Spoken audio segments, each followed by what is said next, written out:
Why all the questions? Why not just tell me what he thought I should do? The reason was simple. He was teaching me how to make decisions, good decisions. Good questions lead to better decisions, and better decisions lead to fewer regrets. This is why on the backside of a bad decision, it is not unusual to hear someone say, I should have asked more questions. 64,000 is the median number of words per book. Average person reads about 200 words per minute. Simple math will tell us that is one book in 320 minutes. To accomplish this in 7 days, numbers say you would have to read for 45 minutes a day.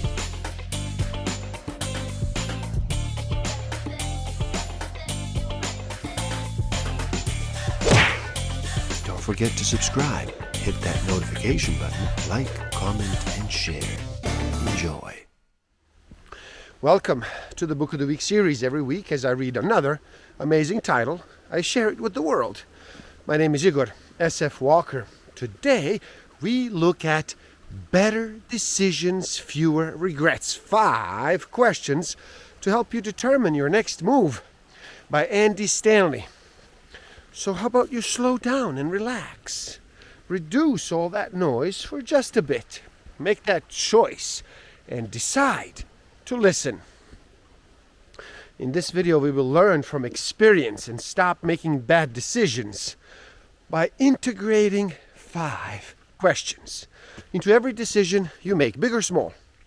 Good questions lead to better decisions, and your decisions determine the direction and the quality of your life. They create the story of your life. Stick around till the end. I will share with you some tools I haven't used that will help you tremendously in this game of life. Discover a way to find out what actually motivates you. What innate human need is driving all of your decisions and your behavior. I will share some tools to improve your self-awareness, social awareness, self-management, and relationship management. The truth is, most of us resist uninvited questions when making a decision. In the moment, we feel like we're being questioned rather than simply being asked a question. Big difference. When we do confuse one for the other, our defenses go up and our learning aptitude goes down. It is virtually impossible to welcome new information or insight when we are convinced our judgment is being questioned. Questions are places in your mind where answers fit. If you haven't asked a question, the answer has nowhere to go. It hits your mind and then bounces right off. You have to ask the question. You have to want to know in order to open up the space for the answer to fit.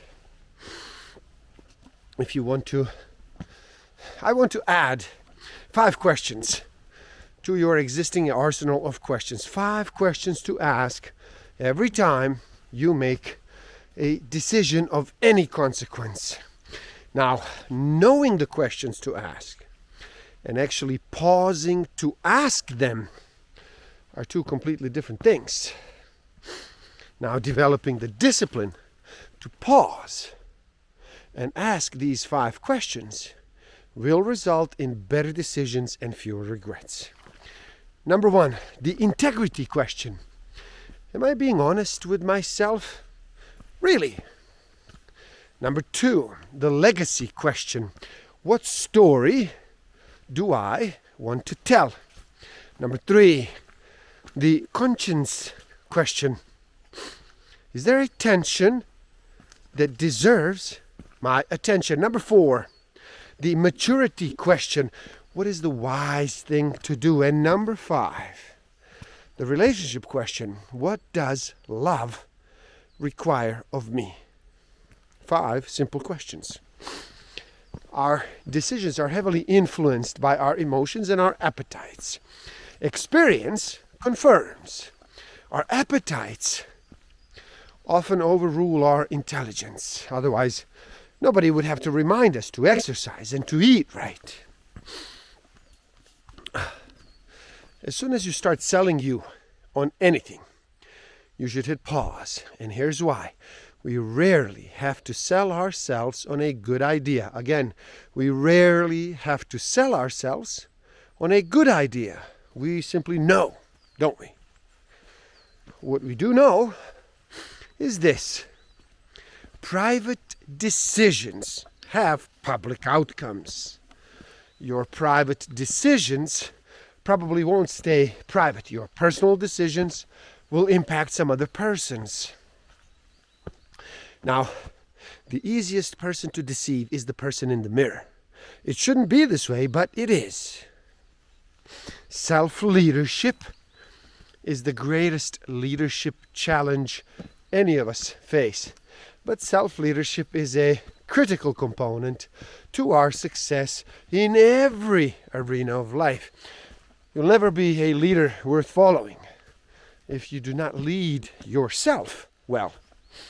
And while that is very apparent, if you have an official organizational leadership role, it should be equally apparent if you are a parent. Exceptional self-leadership, not authority, is the key to sustained influence. We rarely open ourselves up to the influence of people we do not respect, even if they have authority over us. So, whatever we're talking about, your professional life or your personal life, exceptional self-leadership is important. Your influence will not last if you do not lead yourself well first. Great leaders last because they lead themselves first. But here's the challenge. You cannot lead yourself if you are lying to yourself. You cannot make the best decisions for you until you are honest with you. You may not owe it to anyone else, but you owe it to yourself to be honest about why you choose what you choose, why you're deciding what you are deciding. There's no win in selling yourself. There's no win in justifying. Just tell yourself the truth. And here's how it works.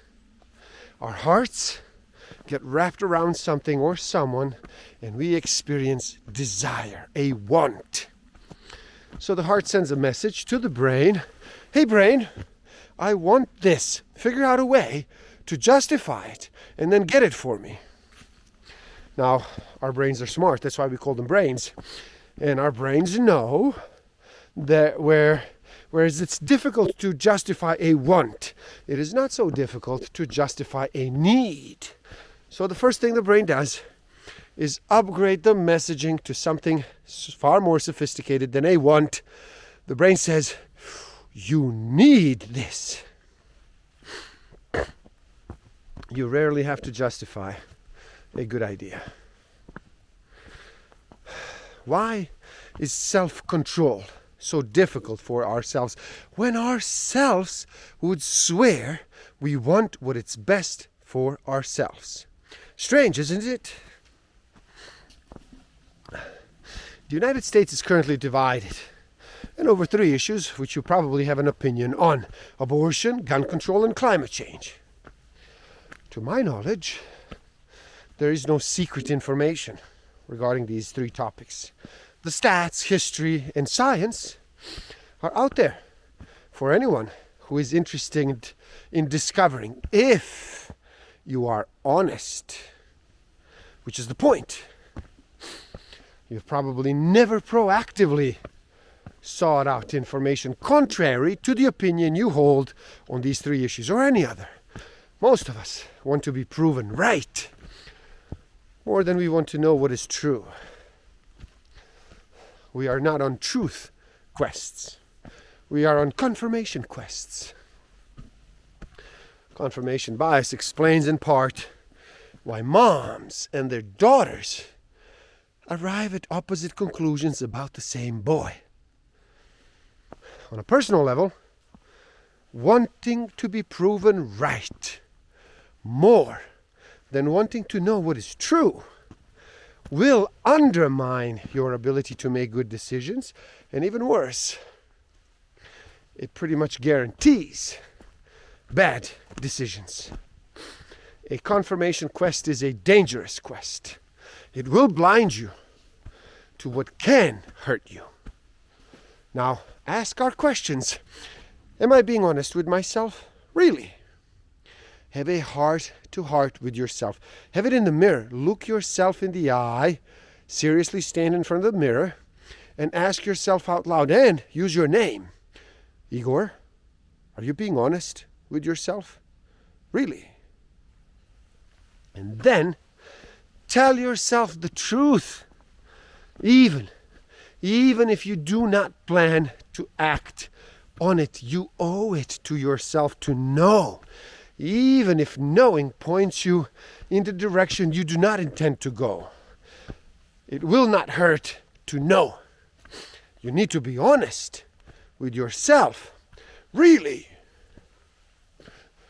When we do push through our discomfort and get curious about why we are feeling what we are feeling, why we are determined to do what we are hell-bent on doing, we do get to the truth. But most people do not do that. So don't be most people. Be curious. Curiosity will keep you focused on your frontiers of your ignorance. That's where we learn. That's where we gain insight. We naturally resist what we do not understand and what we cannot control. We're always tempted to dismiss and excuse and then criticize what we do not understand and cannot control. When we do, we lose. Take a baby step. Start being brutally honest with yourself. Quit lying to yourself. Refuse to make up reasons that are actually justifications. And when you do catch yourself selling yourself, just stop and say, there I go again. Pause to have a heart-to-heart with yourself by asking, why am I doing this? Why am I doing this? Really? Decision number 1. The integrity decision. I will not lie to myself even when the truth makes me feel bad about myself. You're writing the story that is your life every day, one decision at a time. Don't ever make a decision that will make you a liar for life. Long after whatever you have gained is gone, you will be left with your lie. You will be left with a story you won't be proud to tell. What story do you want to tell? We all have lived long enough to have few chapters we wish we could erase. No doubt you have few stories you wish you could rewrite. We all do. We call these regrets. But chances are the decisions that led to your greatest regrets could have been avoided if you had just paused and asked yourself, what story do I want to tell? From here on out, write a story worth telling. Write a story you are proud to tell. Decision number 2, the legacy decision. I will decide a story I am proud to tell. I will not decide anything that makes me a liar for life. Every decision you do make becomes a permanent part of your story, the story of your life. What story do you want to tell? What story do you want told about you? Question number 3, the conscience question. Is there a tension that deserves my attention? We do have a tendency to discount truth by discounting the truth bearer. Seriously, what does your roommate know? He's not any further along in life than you are. Your sister-in-law? She can't even run her own life. Your neighbor? What does he know about parenting? His kids are so young. In philosophy, There's actually a name for this dynamic. It is called the genetic fallacy, or the fallacy of origins. We fall prey to this fallacy when we discount information based on the source rather than the merits of the information. Embrace it. Do not excuse it. Face that tension until either it goes away or you decide to go a different way. Pay attention to the tension.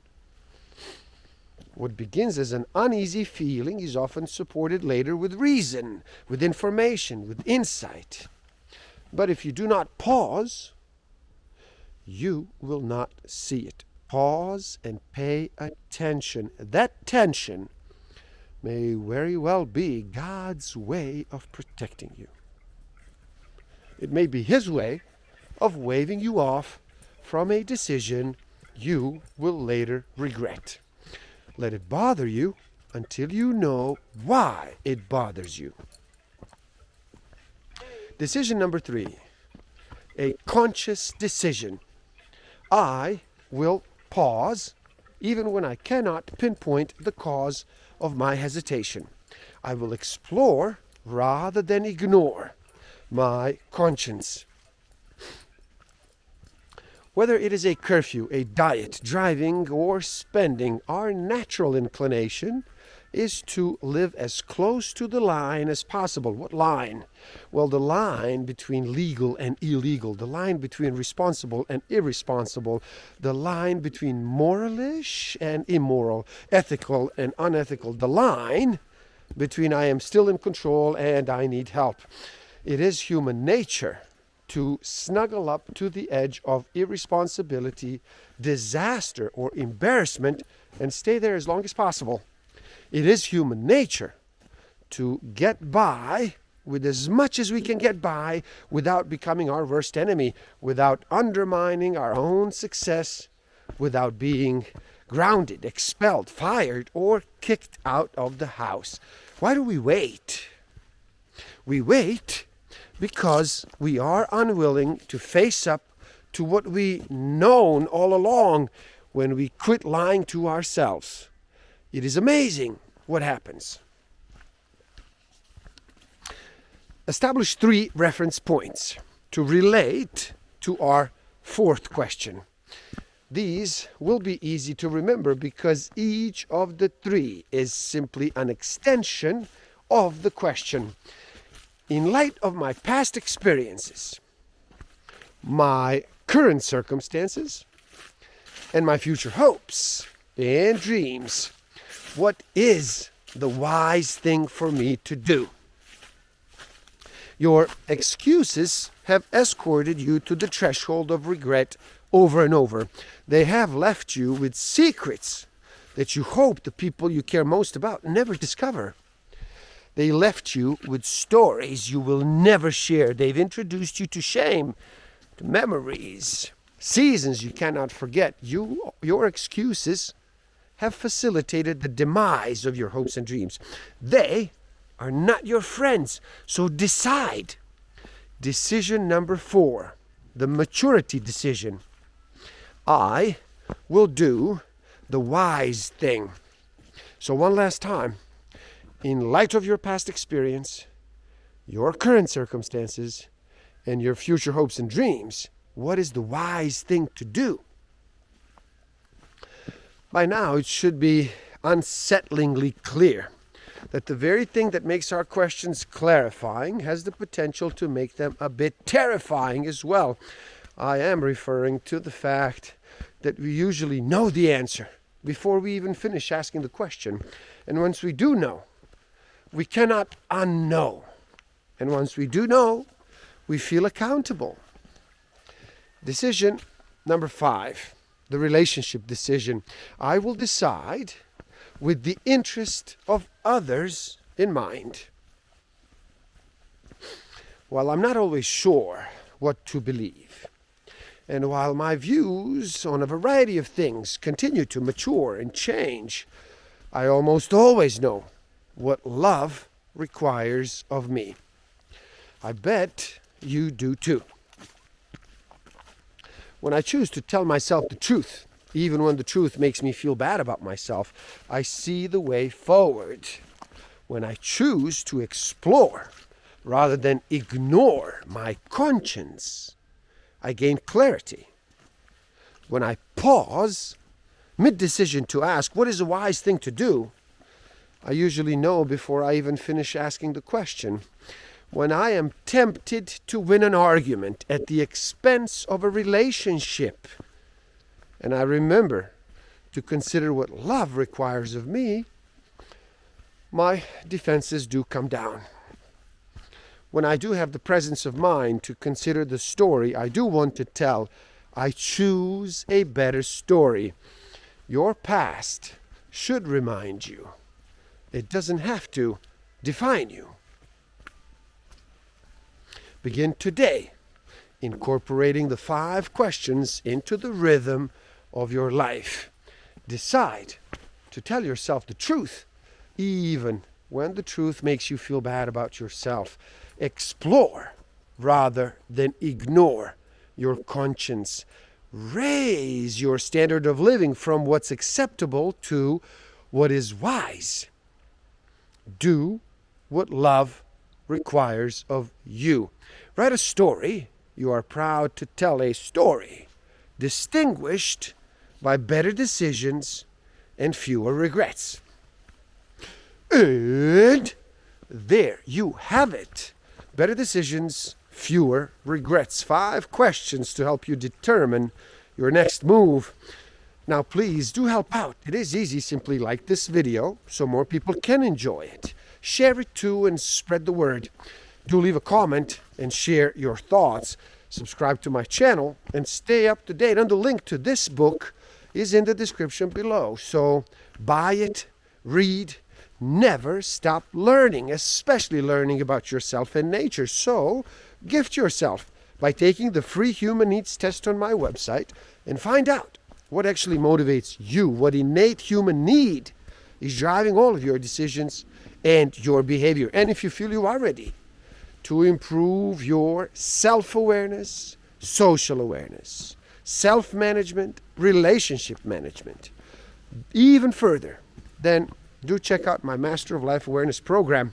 The links are in the description below. Thank you. Love and respect.